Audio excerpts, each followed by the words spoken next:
Hey guys, it's Shawnee and I am coming at you with a book review over Daring Greatly by Brene Brown. This is my first vlog in my new apartment here since we moved to the Dallas area. I'm sorry I have not gotten back to vlogging yet. Stay tuned for that, but for right now I have this book review. Anyways, Daring Greatly by Brene Brown. I love Brene Brown. I've read 2 of her books. I would love to read all of them, but I've only read 2 for now, and this is the 3rd time I've read this one. So what I'm going to do is I'm going to go over like my major takeaways for all 7 chapters, and along with that I'll have what I like to call gems, other takeaways from each chapter that is I think are like important but maybe aren't essential to the main premise of that chapter as far as summarizing it for you. But if I skip over them at the end, I'll go over the gems that I skipped because I love them all and I want to share them with you guys. Starting with, what does it mean to dare greatly? The phrase daring greatly comes from Theodore Roosevelt's speech, The Citizenship in a Republic, and this speech is sometimes referred to as the man in the arena. This is the passage that made this speech famous. It is not the critic who counts, not the man who points out how the strong man stumbles or where the doer of deeds could have done them better. The credit belongs to the man who is actually in the arena, whose face is marred by dust and sweat and blood, who strives valiantly, who errs, who comes short again and again. Because there is no effort without error and shortcoming, but who does actually strive to do the deeds, who knows great enthusiasms, the great devotions, who spends himself in a worthy cause, who at the best knows in the end the triumph of high achievement, and who at the worst, if he fails, at least fails while daring greatly. Background: Brene is a shame researcher. She works at the University of Houston, and she talks a lot about wholehearted living. And what that is, it's that what we know matters, but who we are matters more. Being rather than knowing requires showing up and letting ourselves be seen. It requires us to dare greatly and to be vulnerable. The first step of that journey is understanding where we are, what we're up against, and where we need to go. So that's kind of the overview of the whole book. So starting with chapter 1 is about scarcity, looking inside our culture of never enough. The biggest thing for me from this chapter was she used a excerpt from The Soul of Money by Lynn Twist to talk about, or to just share how Lynn describes our culture of scarcity. And all of this is kind of about how we as humans have the habit of defining things by what they are not, and we kind of define our lives by what we lack. But I'm going to read some of the excerpt. For many of us, our first waking thought of the day is, I didn't get enough sleep. The next one is, I don't have enough time. Whether true or not, that thought of not enough occurs to us automatically before we even think to question or examine it. Before we even sit up in bed, before our feet touch the floor, we are already inadequate, already behind, already losing, already lacking something. And by the time we go to bed at night, our minds are racing with a litany of what we didn't get done that day. This internal condition of scarcity, this mindset, lives at the very heart of our jealousies, our greed, our prejudice, and our arguments with life. So that's the main premise of chapter 1. Chapter 2 is all about debunking the vulnerability myths. So there are 4 myths. Myth number 1, vulnerability is weakness. Vulnerability is the core of all emotions and feelings. To feel is to be vulnerable. To believe vulnerability is weakness is to believe that feeling is weakness. To foreclose on our emotional life is to walk away from the very thing that gives us purpose and meaning. Myth number 2, I don't do vulnerability. Experiencing vulnerability isn't a choice. The only choice we have is how we're going to respond when we are confronted with uncertainty, risk, and emotional exposure. Number 3, vulnerability is letting it all hang out. This is not true. Vulnerability is about sharing our feelings and experiences with people who have earned the right to hear them. Trust is a product of vulnerability that grows over time, requires work, attention, and full engagement. Number 4, we can go it alone. This is not true. We need support. We need a hand to pull us up off the ground when we get kicked down in the arena. Chapter 3, understanding and combating shame. So, understanding shame. Shame hates having words wrapped around it. Shame derives its power from being unspeakable. If we speak shame, it begins to wither. Shame is tough to talk about, but the less we talk about, the more we have it. A gem that I took from this is how to talk about it, and a question she uses is, what are their gremlins saying? This is a very effective way for asking about shame tapes, the messages of self-doubt and self-criticism that we carry around in our heads. Shame often gets confused with guilt, humiliation, and embarrassment, but how we actually experience these different emotions, it comes down to our self-talk. When we feel guilty, we hold up something we've done or failed to do against our values and find that they don't match up. This is an uncomfortable feeling. This psychological discomfort is what motivates meaningful change. Guilt is just as powerful as shame, but its influence is positive, while shame is destructive. Shame corrodes the very part of us that believes we can change and do better.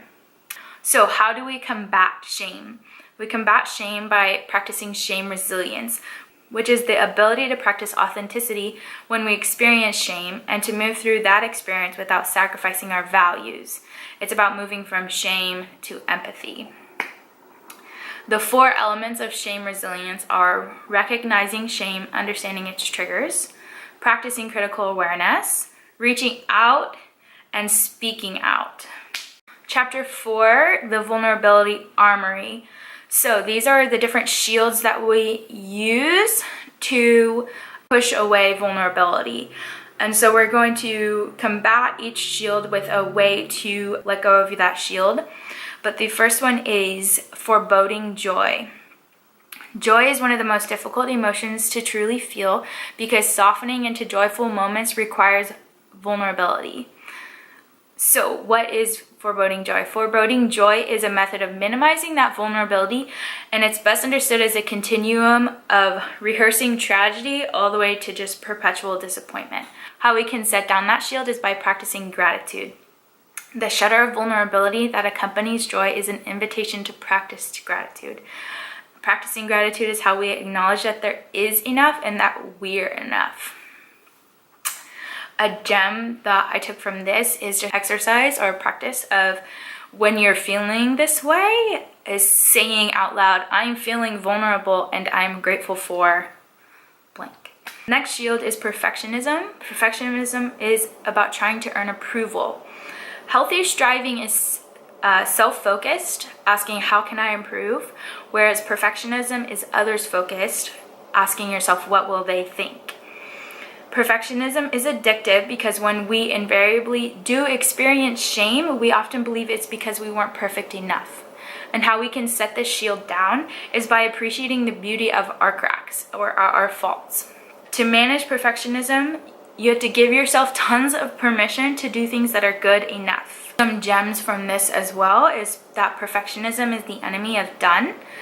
And then one of the most effective ways to recover from perfectionism is to start creating. And that could be creating anything. Next shield is numbing. One of the most universal numbing strategies is busyness. We are a culture of people who have bought into the idea that if we stay busy enough, the truth of our lives won't catch up with us. Numbing vulnerability doesn't just deaden the pain of our difficult experiences, it also dulls our experiences of love, joy, belonging, and empathy. We cannot selectively numb emotion. How we can set this shield down is by setting boundaries, finding true comfort, and cultivating spirit. And how we can do those things is by being mindful about our numbing behaviors, leaning into the discomfort of hard emotions, getting clear on what is important to you, and then aligning your life with your values.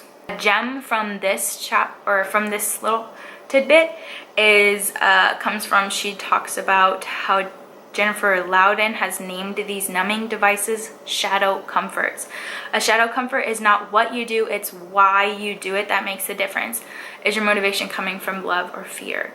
At the end of the day, are you eating a chocolate bar because you're trying to push away those emotions and feel good, or because you want to enjoy that chocolate, or whether it's wine or what have you? Are your choices comforting and nourishing your spirit, or are they temporary reprieves from vulnerability and difficult emotions? Next shield is floodlighting. So floodlighting, I really related a lot of this to social media, but floodlighting is just an example.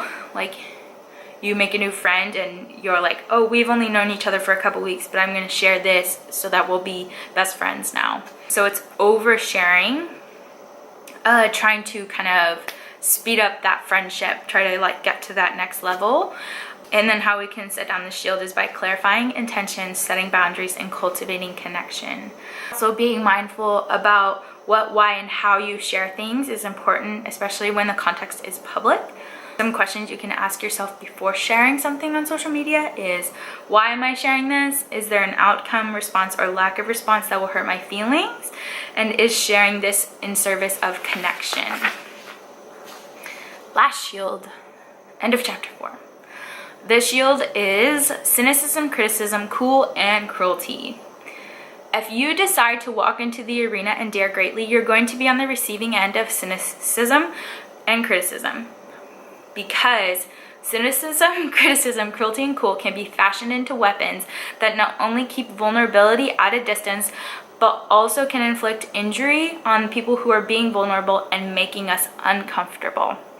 Someone else's daring provides a very uncomfortable mirror that reflects back on our fears about showing up, creating, and letting ourselves be seen.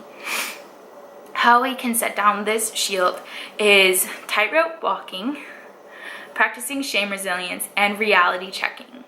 And then I'm going to read this little excerpt that kind of sums this up or explains tightrope walking.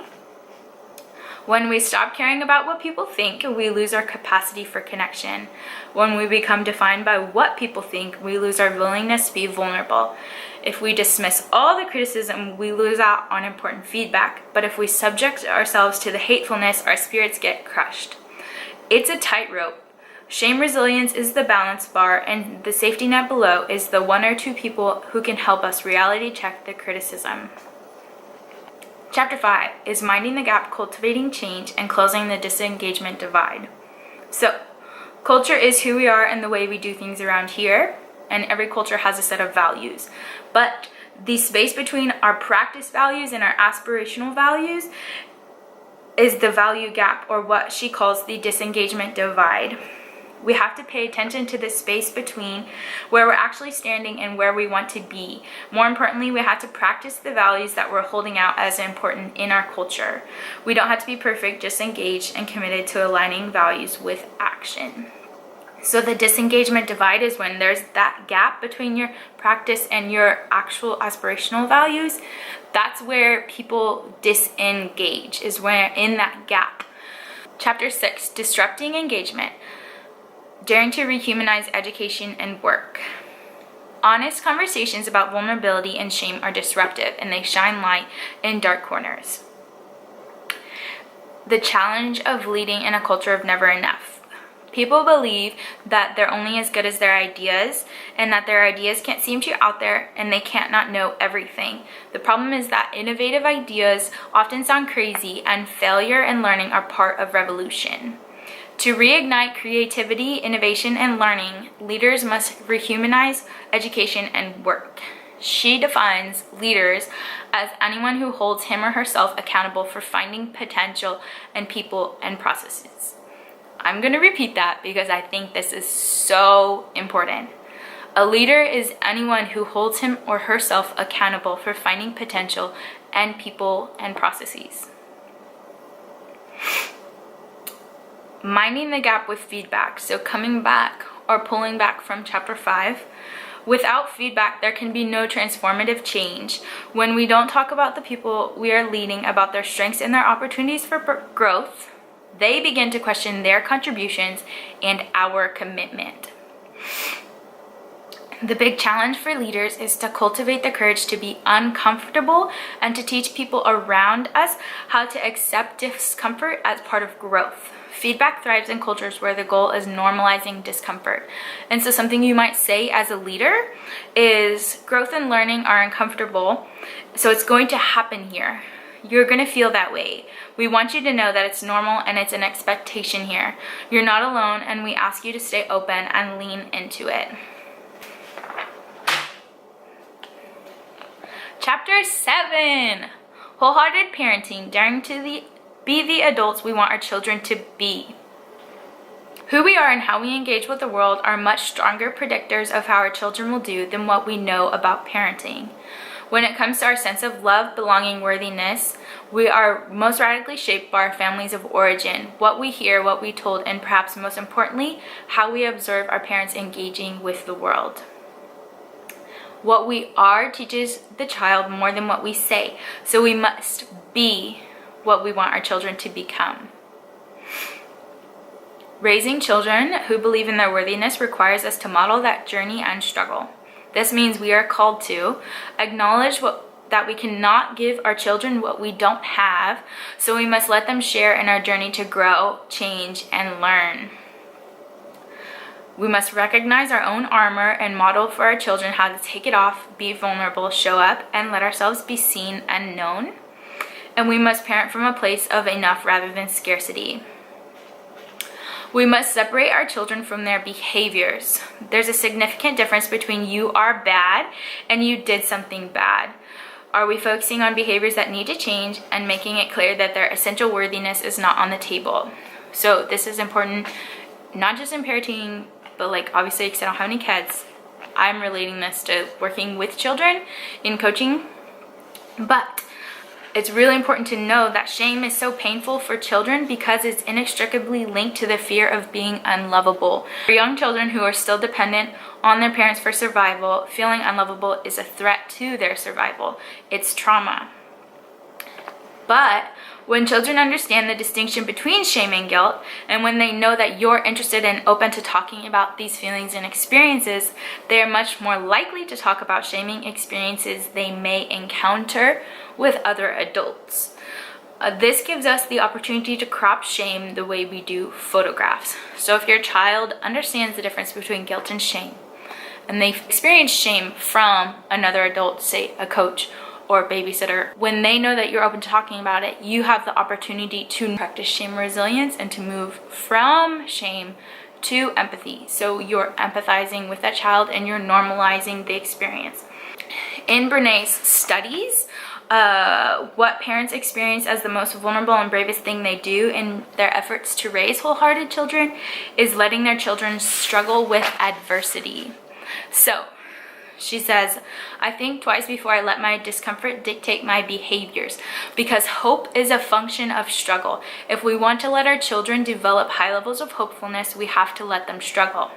Hope is not an emotion, it's thinking and cognitive process. Hope is a combination of setting goals, having tenacity, perseverance to pursue them, and believing in our own abilities.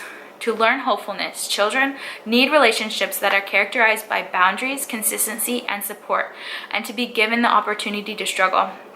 In doing that, they learn how to believe in themselves. Final thoughts. Daring greatly is not about winning or losing, it's about courage. In a world where scarcity and shame dominate, feeling afraid has become second nature, vulnerability is subversive. It's even a little dangerous. Without question, putting ourselves out there means there's a far greater risk of feeling hurt. But nothing is as uncomfortable, dangerous, and hurtful as believing that you're standing on the outside of your life, looking in and wondering what it would be like if you had had the courage to show up and let yourself be seen. Okay, gems that I skipped. So taking the question, what would you attempt to do if you could not fail? And transforming that to what is worth doing even if I fail. Next gem, until we can receive with an open heart, we're never really giving with an open heart. When we attach judgment to receiving help, we knowingly or unknowingly attach judgment to giving help. Another one, is perfectionism an issue for you? If so, what is one of your strategies for managing it? What's your most significant barrier to creativity and innovation? Then going back to minding the gap with feedback, the heart of valuable feedback is taking the strengths perspective. Viewing performance from the strength perspective offers us the opportunity to examine our struggles in light of our capacity, talents, competencies, possibilities, vision, values, and hopes. This perspective doesn't diminish the serious nature of our struggles. However, it does require us to consider our positive qualities as potential resources, but by first enabling us to inventory our strengths, it suggests ways we can use those strengths to address the related challenges. It is as wrong to deny the possible as it is to deny the problem. And then next gem that goes along with both of those is an exercise she had her children do in her class, or her students do, is that during presentations, students in the audience have to identify 3 observable strengths and 1 opportunity for growth. But the trick is that they have to use their assessments of strengths to make a suggestion on how the individual might address the specific opportunity. That's it. Thank you so much for watching and tuning in, and I promise I'm getting on my vlog train soon. Just life is crazy right now, and it's all good. But thank you guys so much for watching. I love you so much, and I hope you learned a lot and got something really valuable from this book. I highly recommend you go get it and you read it. Bye.